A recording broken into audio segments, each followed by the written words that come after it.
going on, guys? Back in the shed, back working on the cars. So I want to get a few things done today. First thing up I want to do is I really need to clean up all this crap because the old boy over there is going to be making a lot of fucking noise today.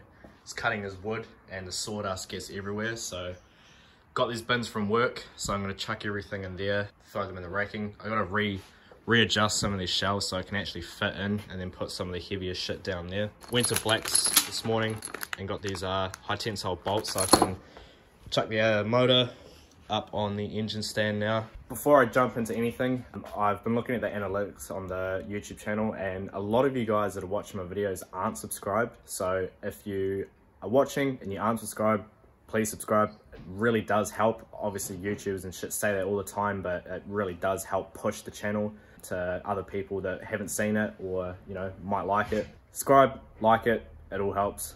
That took a little bit longer than I was anticipating, but it looks so much better now.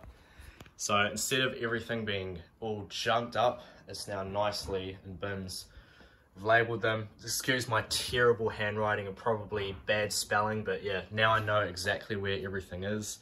And once again, I have a workbench that I can actually use. So yeah, it's gonna be so much better when I need to find something. I can just go look at the container, see what's on it, pull it out, grab it, and it'll be sweet. Got one more down there that's free, so today I'm gonna start pulling this apart. Gonna start pulling the cold side, hot side off, and all the accessories, and pretty much strip it right down to a long block. Get it right down to a long block, and then probably next weekend look at stripping it down.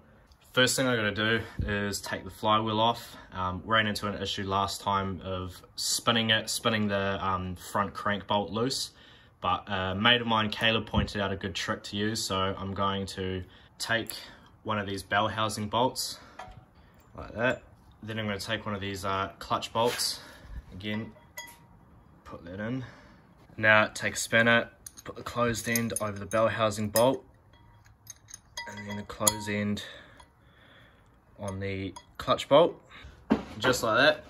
It'll now not move at all. So take my strong arm, put it on one of the flywheel bolts, just give her a good whack with a rubber mallet, crack them loose, and then we should be able to take the flywheel off. Right, so I'm here trying to whack away at it and it just keeps slipping, so got the old man here, he's just gonna hold it on while I whack it.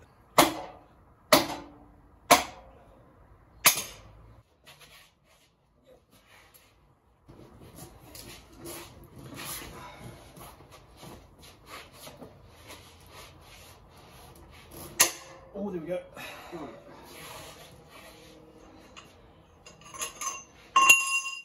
What a mission. These bolts were fucking tight, which is what you want them to be. But yeah, we've rounded quite a few of them, so I never planned on reusing these again. I was always going to get some ARP ones, so yeah, these can come off and go pretty much straight in the bin.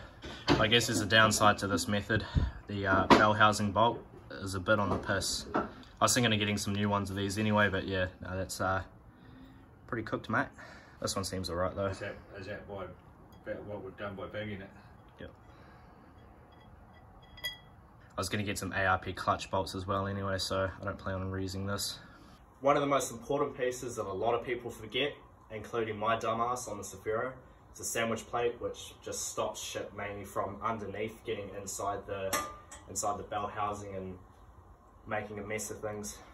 Rest in peace, flywheel bolts. These things shall never be used again. Alright, so I can finally chuck the motor up on the engine stand. So what I'm going to do is take this off.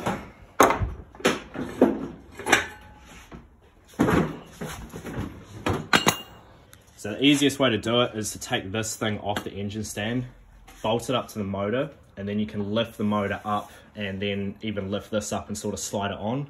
Because trying to get the motor to line up with this thing while it's on that can be a bit of a nightmare.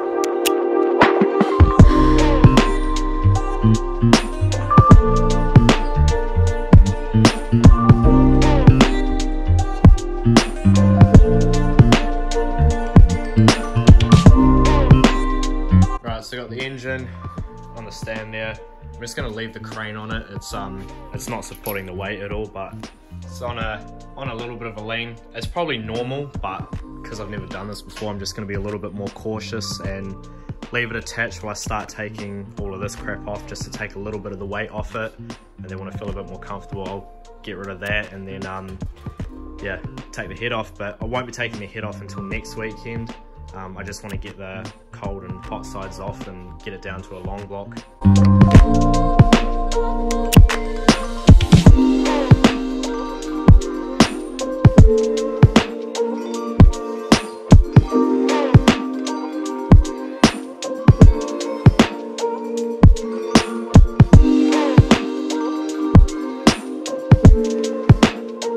Right, so unfortunately my camera died, but got the top half of the intake manifold off. It's down there. Tried to do something different and tape bolts to things that I can't screw back in. Just because one thing that I've learnt over the last year is that I'm not good at remembering where shit goes, so putting it back where it goes or try taping it where it goes should hopefully help when I go to put it back together. I am about to take this bottom intake manifold off. It's just a bunch of bolts on the top and then some underneath. Right, so I went to start taking the lower manifold off and couldn't get to most of the bolts, so I started using a spanner, and then I realised, why am I being an idiot, just take the fuel rail off, and now I can get to pretty much all of the bolts with ease. So work smarter, not harder.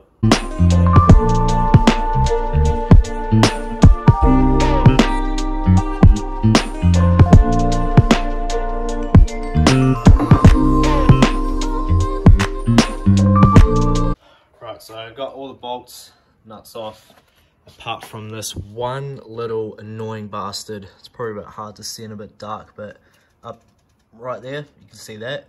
It's real hard to get to it, and even with a spanner, I can get on it, but trying to turn it, there isn't bugger all room around it. I've already started to round it, which is a bit worrying, but I keep trying at it. But yeah, all the other ones came out pretty easily. Finally got that bolt out, but to do it, I had to pull the water neck off here that goes over the thermostat.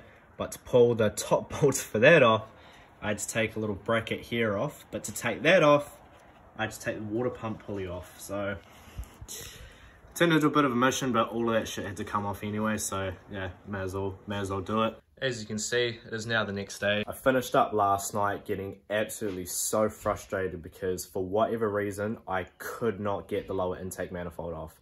I'd taken all of the bolts off, gone over the entire thing, and I just, for whatever reason, it just would not budge.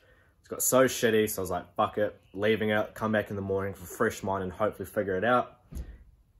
30 seconds into looking at this thing, and I wonder if you guys can figure out what's not right here. Yep, I did that. So my dumbass left one of the bolts in, which is why I could not get this thing off. I was getting so shitty last night, but yeah. Oh well, get this manifold off, then get the hot side off, and then yeah, probably be done with this video.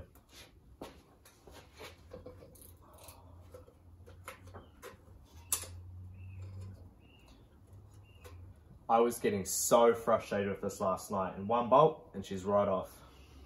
So now that I've got the intake manifold off, I'm going to start working on taking the hot side off. So first, I'm going to take the turbo off just so it makes it easier to get to some of these bolts underneath, and then yeah, that's pretty much it. Hot side's all off. That went a hell of a lot smoother than the cold side. Now, I do not claim to be a mechanic. I do not claim to know exactly what I'm doing. I'm still very much learning as I go through. I've only been working on cars for a couple of years, so I don't know, I guess it's kind of cool for you guys to see me progress through as I go through this. This is the very first time I've ever rebuilt a motor, so I'm really looking forward to it, really looking forward to the challenge. And yeah, I just love working on cars and I love learning as I go. Like a lot of people do, I could just go and pay someone to do this and act like I'm working on them or know what I'm doing, but I'd rather actually get in there and do it myself and yeah, like I said, learn. I don't see the point in going and paying someone to do it and then having a car that works and then go out, drive it, break it, and then not know how to fix it. So this is going to take a lot longer than it would if I, like I said, just went and paid someone to do it. But yeah, I'd much rather do it this way. But yeah, that'll probably be it for this one. Cheers for watching, guys, and I'll probably look forward to seeing the tear down of this motor maybe next weekend. But yeah, we'll see. But yeah, catch you in the next one.